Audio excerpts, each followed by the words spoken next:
अपने बिहार के लोगों के लिए हर जुल्म सहने को तैयार हूं। पिछले 60 दिनों से जेल की सजा काट रहा हूं। कसूर क्या है ये पता नहीं। सीएम साहब अभी रिहा कर दो।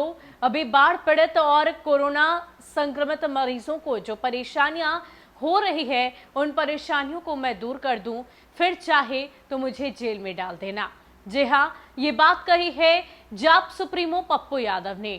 आपको बता दें कि पप्पू यादव पिछले 60 दिनों से जेल की सजा काट रहे हैं और लगातार उनके कार्यकर्ताओं के द्वारा, उनके नेताओं के द्वारा इस बात को लेकर कोशिशें की जा रही है कि किसी भी तरीके से उनकी जेल से रिहाई हो जाए। लेकिन जिस तरीके से पिछले 2 दफे सुनवाई तो हुई कोर्ट में, लेकिन इसको लेकर किसी भी तरह का अंतिम निर्णय सामने नहीं आया, उनकी रिहाई नहीं हो पाई। इसी बीच पप्पू यादव की तबीयत भी बिगड़ी, लगातार उनके स्वास्थ्य की हालत नाजुक बनी रही और डॉक्टर्स के पास भी पहुंचे, डीएमसीएच में उनका इलाज हुआ। लेकिन इन सब के बीच पप्पू यादव ने एक बार फिर से ये कह दिया है कि कसूर क्या है ये तो पता नहीं, लेकिन फिलहाल मुझे रिहा करो ताकि मैं लोगों की सेवा कर सकूं और फिर चाहे तो मुझे जेल में डाल देना। क्या कुछ कहते हैं पप्पू यादव, आपको बताते हैं। 60 दिनों से कैद हूं मैं, कसूर पता नहीं। 60 दिनों में लाखों बाढ़ पीड़ितों, कोरोना पीड़ितों की सेवा कर पाता। नीतीश जी, बेल मिलने में देर है। आप बाढ़ पीड़ितों की सेवा के लिए फरलों पर रिहा कर दें, आपदा के बाद फिर जेल में डाल दीजिएगा। अपने बिहार के लोगों के लिए हर जुल्म सहने को तैयार हूं। फरलों की अगर बात की जाए तो उन्होंने कहा है कि फरलों पर मुझे रिहा कर दो। तो इसकी जानकारी भी हम आपको दे दें कि इसमें कैदी को जेल में कुछ वर्ष बिताने के पश्चात जेल में उसके अच्छे आचरण तथा अनुशासन को बनाए रखने के लिए कम समय के लिए छोड़ा जाता है और फरलो उस कैदी को प्रदान की जा सकती है जिसे 5 या अधिक वर्षों के लिए सख्त सजा दी गई हो और दोष सिद्धि के पश्चात 3 साल की सजा काट चुका हो और उसका रिकॉर्ड बेदाग हो।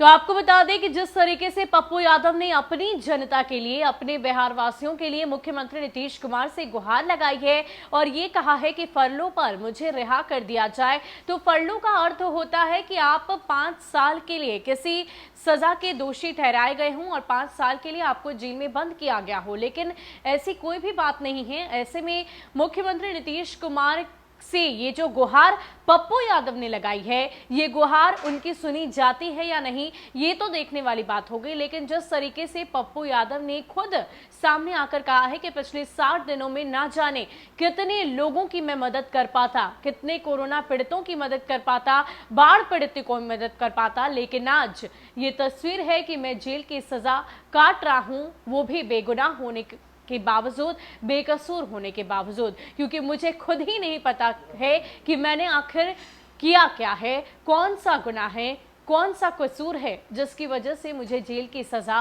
काटनी पड़ रही है। ऐसे में मैं बिहार वासियों की मदद कर पाता। फिलहाल मुझे फरलों पर रिहा कर दो, उसके बाद चाहे तो मुझे जेल में डाल देना, क्योंकि अभी तो आप रिहा नहीं कर रहे। तो आपको बता दें कि जिस तरीके से कोरोना संक्रमण की दूसरी लहर की चपेट में पूरा बिहार था, उस दौरान पप्पू यादव लगातार लोगों की मदद करते दिखाई दिए थे। हर वो संभव प्रयास उनकी तरफ से किए जा रहे थे कि किसी भी तरह से लोगों की परेशानियों को दूर किया जा सके। इतना ही नहीं, उन्होंने साफ तौर पर कई अस्पतालों का दौरा तो किया है।